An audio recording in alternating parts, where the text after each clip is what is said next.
appreciate the Lord. But I salute each and every one of you, and as you can see tonight, I'm going to take my time. This is a very, very special gathering. When I walked in, I was blessed to see my Princeton crowd. All the Princeton folk, just stand up for a minute. Just stand up. Let them take a look at you. Stand up, let them take a look at you. Princeton, New Jersey, give them a hand, give them a hand. Princeton, New Jersey, all the way from South Jersey. I said, oh, that's a beautiful thing. Want folk to know there's a chocolate side to Princeton. Just like there's a chocolate side to Yale, Smith. Oh, you go on, and chocolate is a beautiful color. It's a beautiful color not just because of phenotype, but it's a beautiful color because when you look deep enough, you see a great people with great style, committed to a great cause with great sacrifice. And when I sit here and look at all of the priceless and precious young brothers and sisters, all colors now. I don't want to exclude anybody. I'm just beginning on the chocolate side. I believe in spillover love. It gets to vanilla suburbs. It's going to get to red reservations. It's going to get to brown barrio. It's going to get to the yellow brothers and sisters. We can start with Jamal and Letitia first.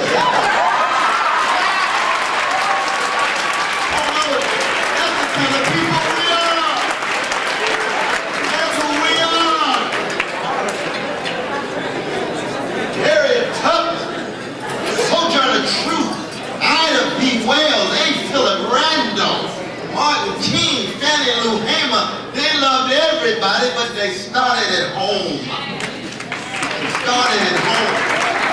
And the worst thing you want to see is black folk who love everybody but black people. You gotta start at home.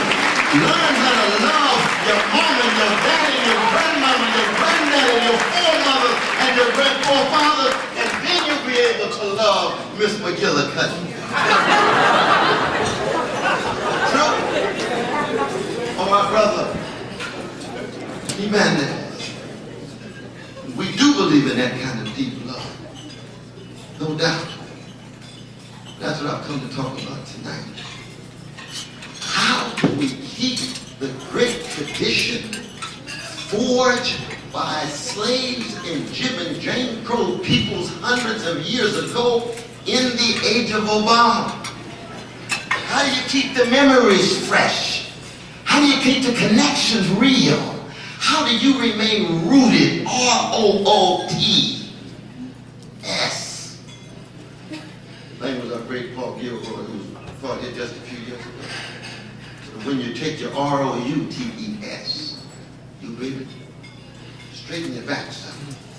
Tremendous dignity, integrity, and magnanimity, but never forgetting your R-O-O-T-S. I don't know about you, but I know I am who I am because somebody loved me. Somebody cared for me. Somebody attended to me. Somebody targeted me. And it's that caravan of love in the language of Isaac Jasper Isaac. The love train of the OJ that we're talking about. Love is no plaything. We need an explicit public discussion about how do we come to love each other and others, understanding that justice is what love looks like in public, just like tenderness is what love feels like in private. People ask me all the time, but Brother West, we notice you are militant. I say, that's right, I'm a militant for tenderness. I'm a militant for sweetness. I'm a militant for gentleness. When I turn on my oldest Redding and he says, try a little tenderness, he's not just singing a song. I hear young folk these days turn on, say my name, say my name.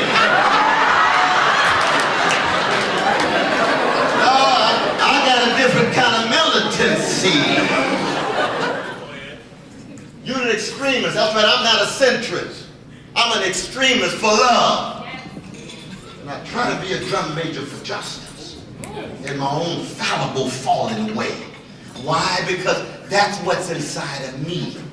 When you look at me, you just don't see a Jesus-loving, free black man named Cornell West. You see Irene West, my mama. You see the late Clifton West, my father. You see Shiloh Baptist Church all up in me. You see Reverend Willie P. Cook all up in me. You see Deacon Hinton who shaped me. You see Miss Ray, my Sunday school and vacation Bible school teacher. And that was before I got to Harvard. That was before I got there.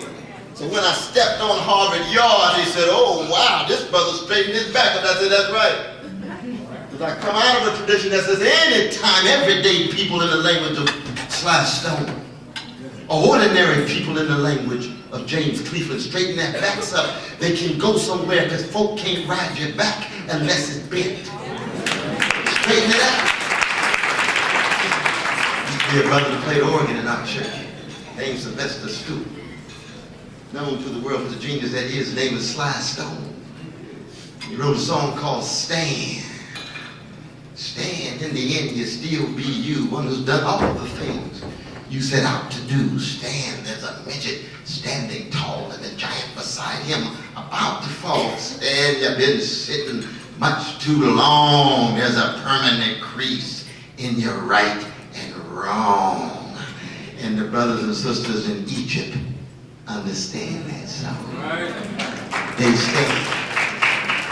Democratic movement in the face of the U.S.-backed 30-year tyranny. They stand. Just like at the bottom of Africa in the early 90s with Nelson Mandela in jail. But people were what? Straightening their backs up and standing. And the challenge for the younger generation in our elite institutions of higher learning is, how do you hone your skills? How do you ensure that your intelligence is subtle? How do you understand yourself as a critically oriented person in the world, but also someone who out of love learns how to stand?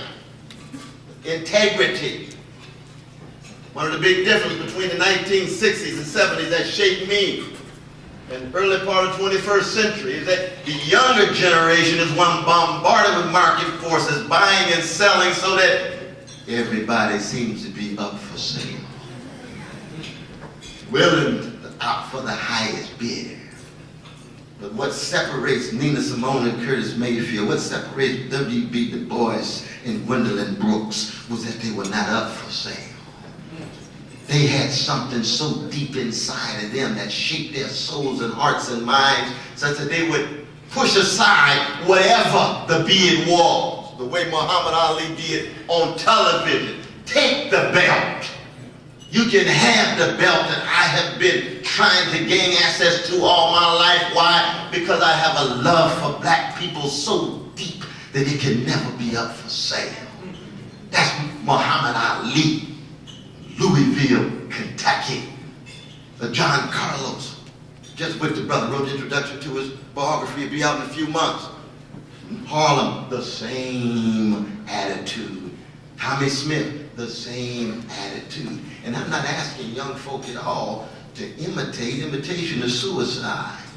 You got to find out who you are. But the continuity between the 60s of those who had a sense of integrity and dignity that was not up for sale has to be at work in your generation, or we lose the best of the black freedom struggle that we have been talking about in this conference since 1994. And I salute you all.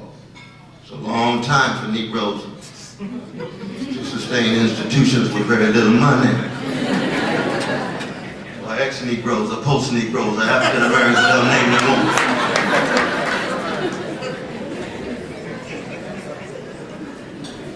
So I want to begin on a Socratic note tonight. There's one question I want young people to take with them tonight is this question.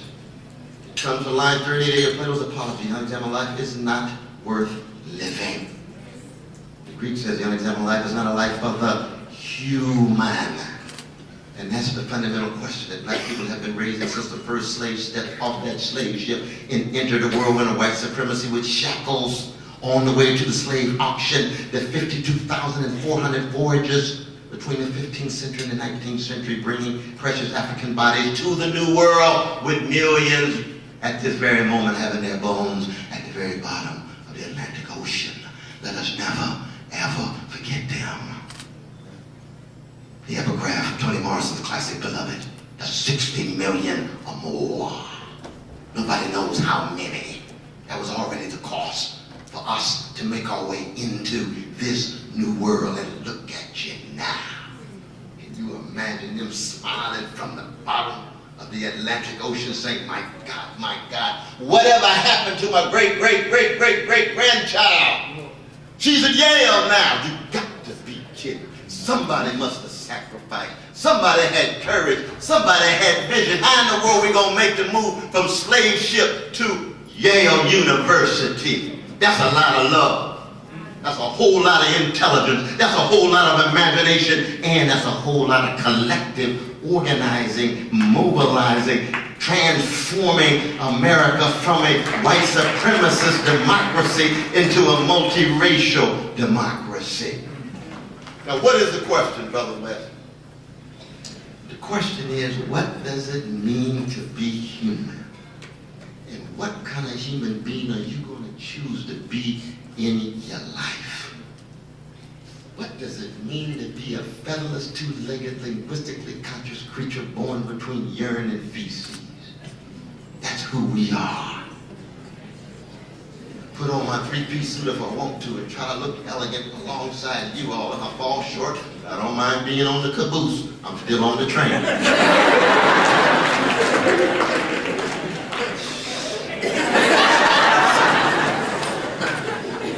But I know if it wasn't for my mama's love push, I wouldn't be here.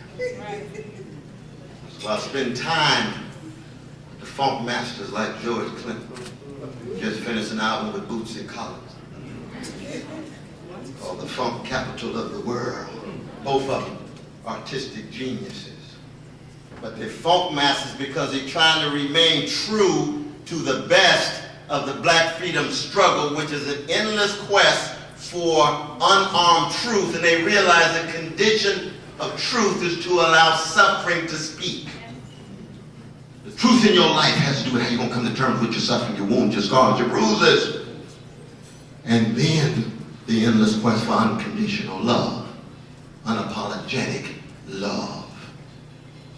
When you wrestle with what it means to emerge out of your mama's womb, we all emerge in the funk. And there's love in that funk, that blood and that stank and that stench of mama. I know you're looking nice and refined, but we're going to keep it funky tonight.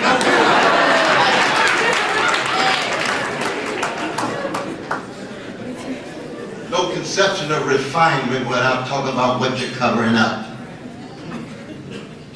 And black history is very much about keeping it real, keeping the funk visible. Why? Because that's where your power comes from. That's where your sense of self comes from. And if you act for a deodorized identity, you're going to end up wrestling with spiritual malnutrition. Emptiness of your soul, hollow, shallow, living on the surface. And there's a direct connection between spiritual malnutrition and moral constipation. Where you know what's right and good is just stuck and you can't get it out. It doesn't flow. There's too much greed, too much envy, too much player hating, too much insecurity, too much fear, too much devaluing others, disrespecting others. No. If you get yourself together in terms of what it means to be human, connected to the past, keep in mind that Sankofa bird. You all know what that Sankofa bird is all about. You can't move forward unless you not just look backward, but remain rooted in the best of what your history is, your heritage is. I said the best. Because some of the problems we older generation is we like to judge the younger generation by just the best of the past and look at the worst of the present. As if we didn't have worse. As if the younger folk don't have best. See, when I was growing up, there was a wonderful brother named Rudy Ray Moore with Dolomite. Talented brother, but glad that he didn't have the visibility that Curtis Mayfield, Nina Simone, Stevie Wonder, Aretha Franklin, and others had. If all you knew of my generation was Rudy Ray Moore and Dolomite, you'd have a different perception. Martin and Malcolm, Fannie Lou, Bob Moses would hardly be visible.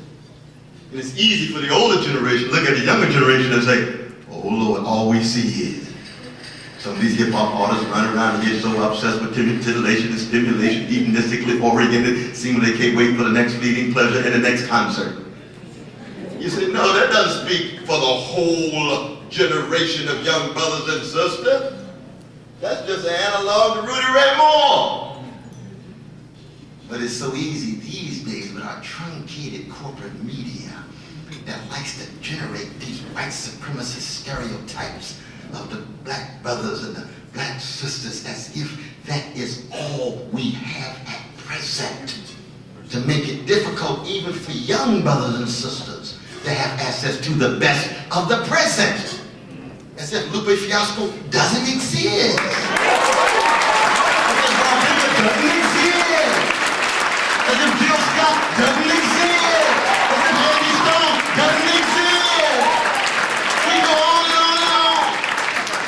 But it's hard for them to be projected mainstream. You got the video industry, the recording industry, radio industry, all of them so monopolistic, reproducing the same old bubblegum music, same old thin stuff. There's a qualitative difference between body stimulation and soul stirring. Old school was talking about soul stirring. That's Sam Cooke. That's Lou Rawls. Body stimulating, money, money, money, money. Just hit that one hit, that's all we need. And who makes most of the money? The executives in the industry. Most of whom live on the vanilla side of town even now. The higher level. Now we've got, it's more colorful than it was before. But even now, younger generation, wrestling with that Socratic question. What kind of human being are you going to be between your mama's womb and the tomb? I know you're very young, but just like me, one day your body will be the culinary delight of terrestrial world. That's funky too. And between that womb and tomb, you had to decide who you're going to be.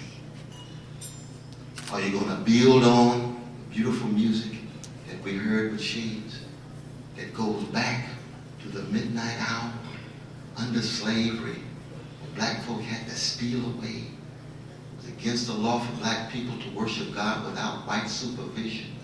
So they had to steal away in an invisible institution and hold hands in a ring shout. They had no control over any land, no territory, no rights, no liberty, had no control over their bodies. The men were economically exploited, the women were economically exploited and systematically violated and raped. All we had in the world were our voices. That was it.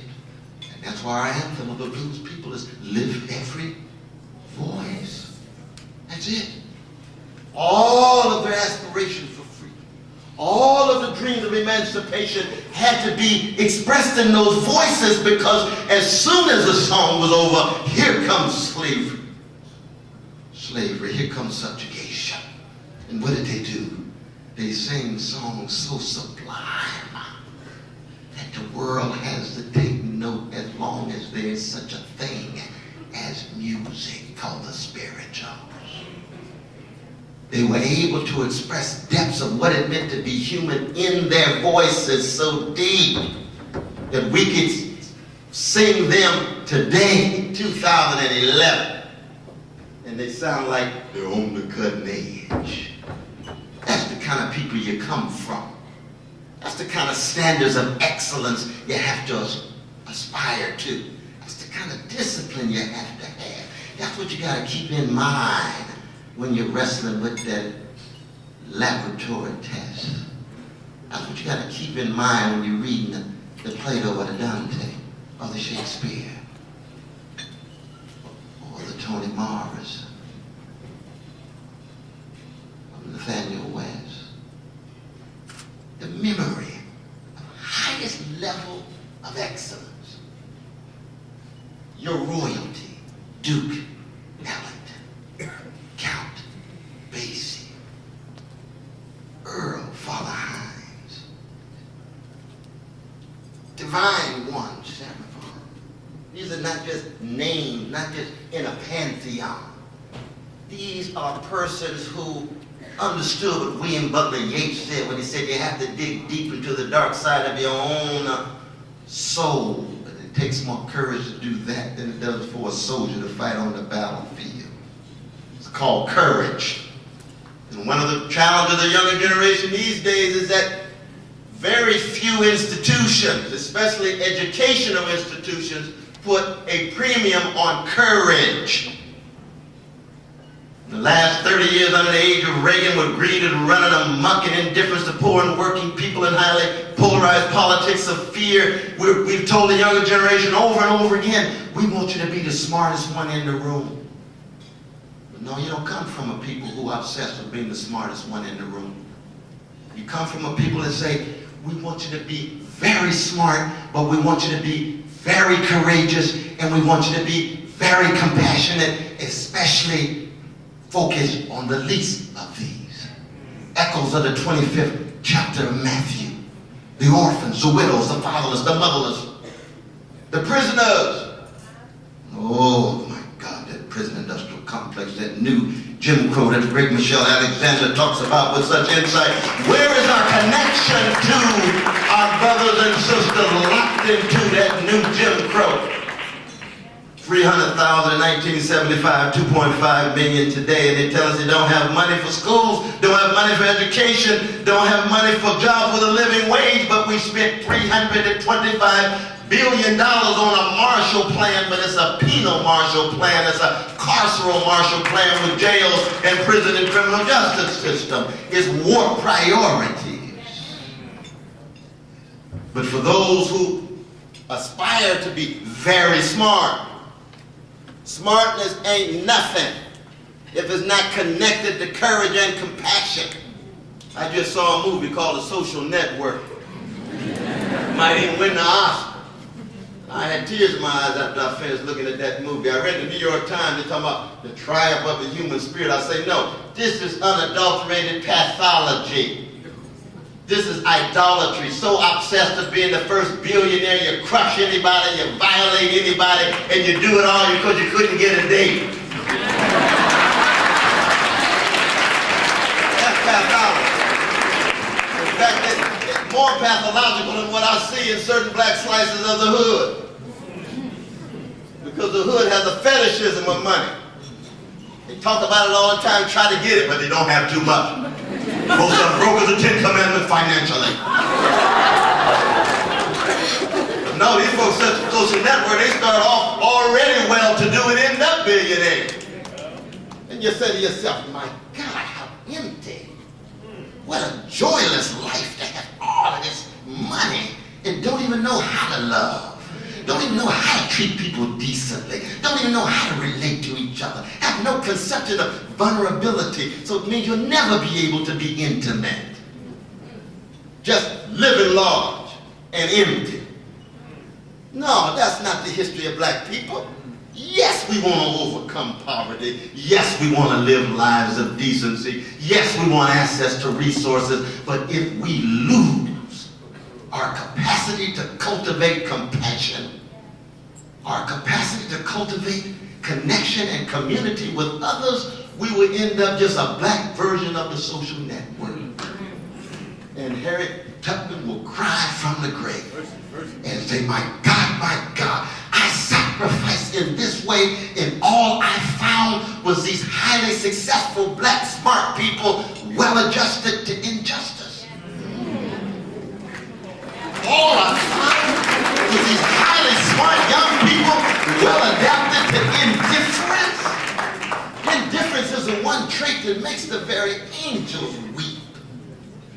Great Rabbi Abraham Joshua Heschel used to say, indifference to evil is more evil than evil itself, because it becomes a whole way of life, and that's what we've been dealing with the last 30 years or so.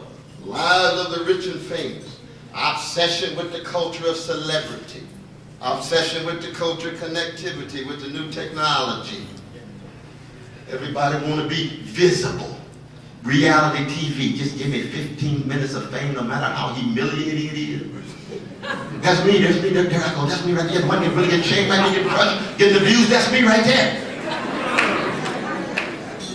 I'm not talking about anybody in this room, I'm talking about the country with a disproportionate impact on young people, precisely because the younger generation, you precious young folk, you all cannot but have thinner armor than an old school brother like me.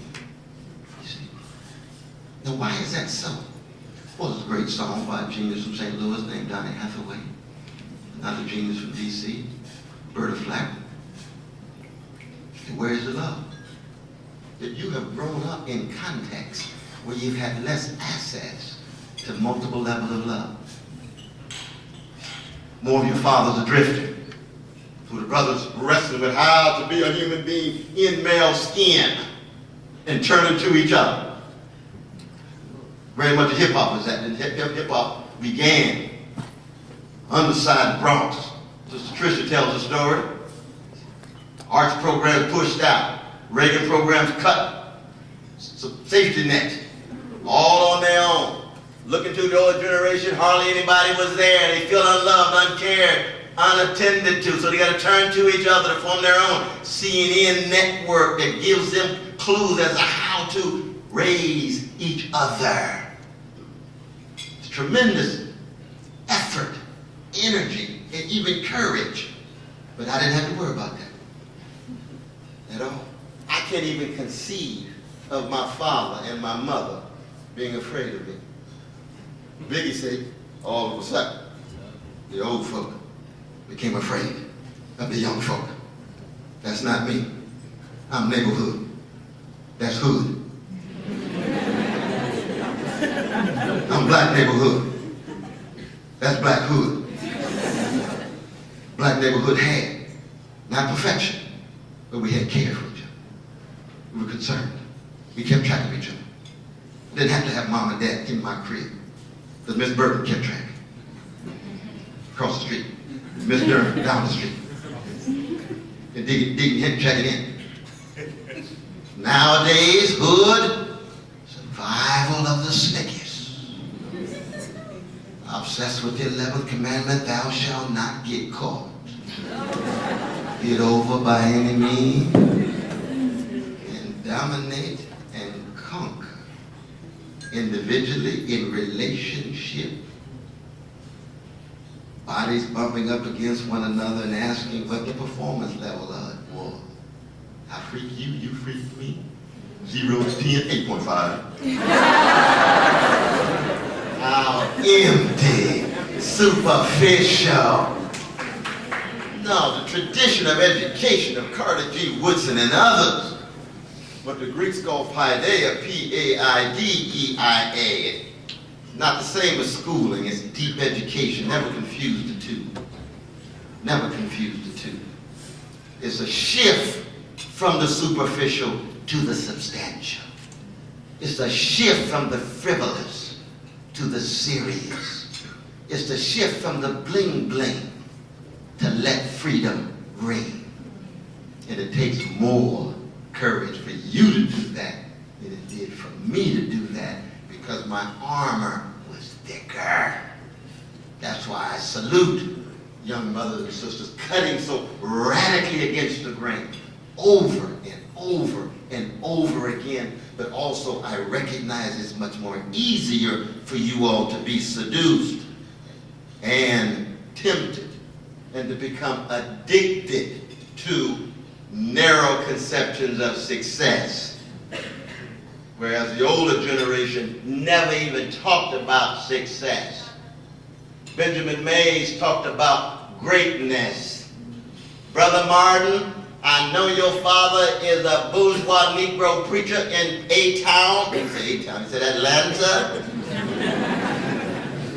But I see potential in you to be great. I want you to be successful. You're going to use your success in order to empower, enable, ennoble other folks so that your courageous example becomes contagious. Of course you're smart. I assume that. See, the white mainstream, when they see black people articulate, they make a big deal out of it. Oh, he's so articulate. Yeah, sky is blue and grass is green. Ain't no big thing. Ain't no big thing. I grew up with a lot of great folks. Oh, he must have gone to Yale. No, James Baldwin didn't go to college, but 2 colleges went through him. I'm not putting Yale down, but Yale and Harvard and Princeton and University of Chicago and Stanford and William & Mary, wonderful places. But Ellison didn't go there. Baldwin didn't go. You don't need to go there if you have enough discipline to be highly educated, reading voraciously, open to the past, and allowing colleges to go through you.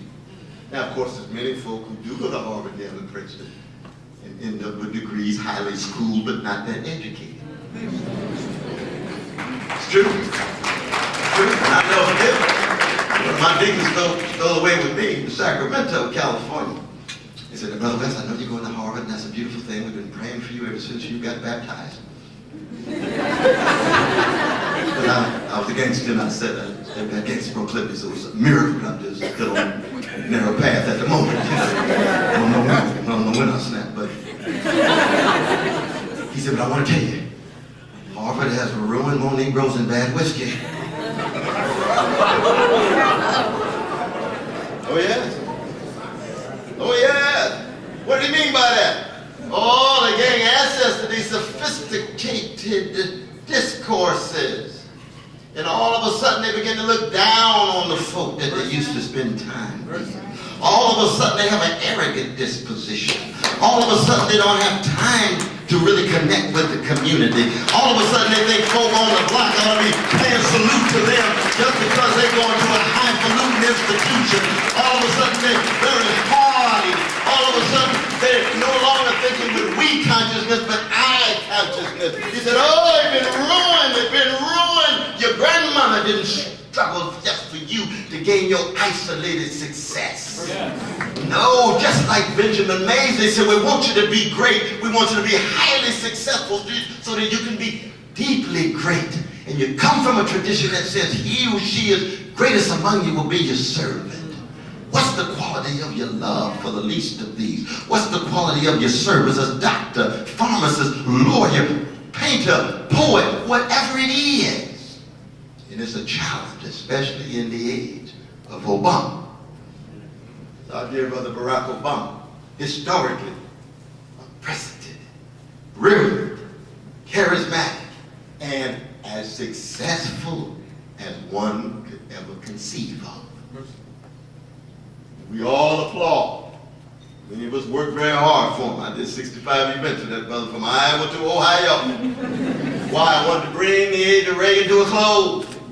All that greed at the top, billions of dollars looted from Wall Street oligarchs and corporate plutocrats. 22% of America's children of all colors living in poverty in the richest nation in the history of the world. That's a moral disgrace. Each baby, no matter what color, precious and priceless. 38% brown, brothers and sisters. Priceless, precious. 40% of our red. And we, even on Black History Month, during Black History Month, we don't have to have our indigenous brothers and sisters in the room to acknowledge our sensitivity to their suffering. That we embrace people of all That's true for all white, that's true for the Middle East, that's true for Asia, that's true for Jewish, across the board. Don't let anybody tell you that black solidarity is solely about black interests. That comes from the Reagan period in which we try to confine the black freedom movement that has always been about unarmed truth and unconditional love, justice, and fairness. It's never been about just black people. Just because you start with black people doesn't mean you end there. Now, it's true that when you talk about the corporate agenda, that you hear corporate elites talking about, I just can't wait to lay out this program that uplifts poor people. I can't wait to focus on working people. No, that's their narrowness.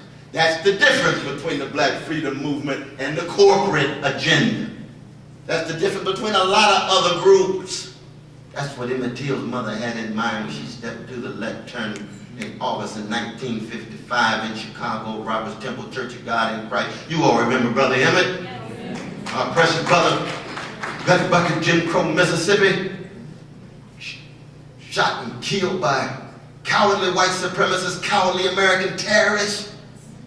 Dropped his body in the Tallahatchie River. She brought it back, didn't she? Kept that casket open. John Johnson, one of our courageous black businessmen.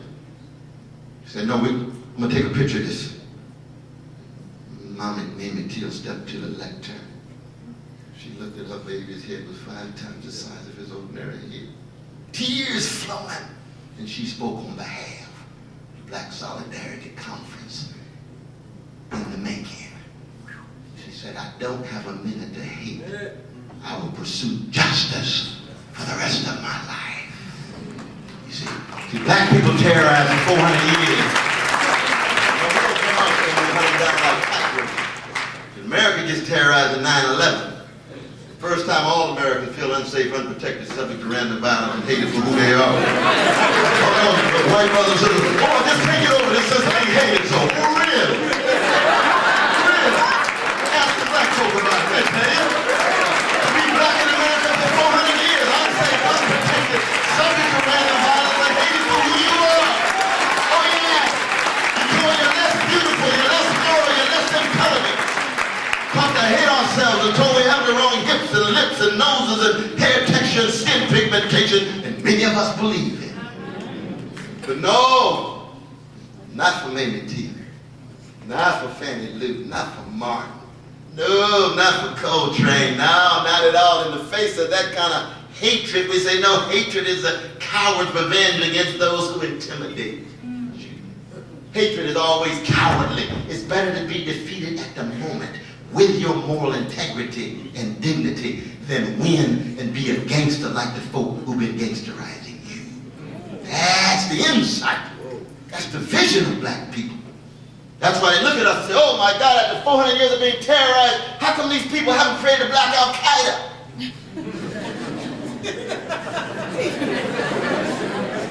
It's a question. I was lectured in the Middle East, in Cairo, just 2 years ago. I had to run out of there because I called Mubarak a contemporary pharaoh, but I had to be true to the tradition.